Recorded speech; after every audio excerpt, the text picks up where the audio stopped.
அன்பு நண்பர்களே, அனைவருக்கும் அன்னை சமையல் உமாவின் அன்பான வணக்கங்கள். இன்னைக்கு அன்னை சமையல பார்க்க போறது பூண்டு மிளகு சாதம். இது ஒரு ஈஸி லஞ்ச் பாக்ஸ் ரெசிபிங்க. வாங்க பூண்டு மிளகு சாதம் எப்படி செய்யறதுன்னு பார்க்கலாம். கடாயில தேவையான அளவு நெய். பூண்டு மிளகு சாதத்தை நீங்க நெய்யிலே பண்ணீங்கன்னா டேஸ்ட் ரொம்ப நல்லா இருக்கும். முதல்ல ஒரு டீஸ்பூன் கடுகு,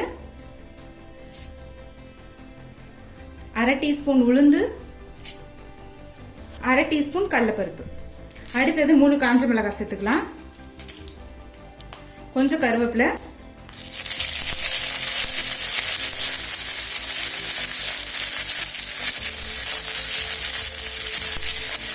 அடுத்தது ஒரு வெங்காயம் சேர்த்துக்கலாங்க.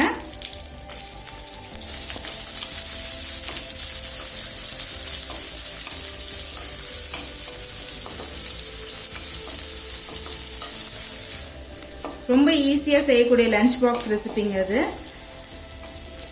சாதம் மட்டும் வச்சுட்டா போதும், ஒரு 5 நிமிஷத்துக்குள்ளே பண்ணிடலாம். தேவையான அளவு உப்பு. அடுத்தது 10 பல் பூண்டை பொடி பொடியா நறுக்கி இதுல சேர்த்துக்கலாங்க.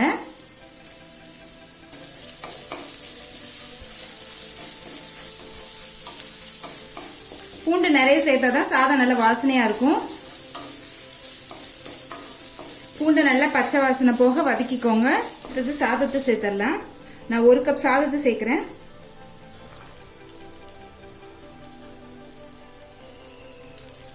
நான் பாசுமதி அரிசி யூஸ் பண்றேங்க. நீங்க விருப்பப்பட்டீங்கன்னா எந்த அரிசி வேணா போட்டுக்கலாம். இப்ப அடுத்தது 1 டீஸ்பூன் அளவுக்கு மிளகுத்தூள் சேர்த்துக்கலாம். நம்ம காரத்துக்கு எதுவுமே சேர்க்கவே இல்லை, 3 காஞ்ச மிளகாய் தான் போட்டிருக்கோம். அதனால 1 டீஸ்பூன் சேர்க்கிறேன். நல்லா மிக்ஸ் பண்ணிருங்க.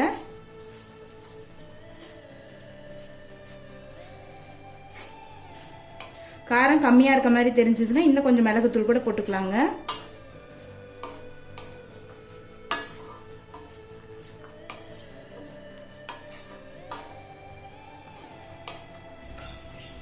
கொஞ்சமா கொத்தமல்லி சேர்த்துக்கலாம். இப்ப பூண்டு மிளகு சாதம் ரெடி ஆயிடுச்சுங்க. சர்வ் பண்ணிடலாம். இப்ப சுவையான பூண்டு மிளகு சாதம் ரெடி ஆயிடுச்சு.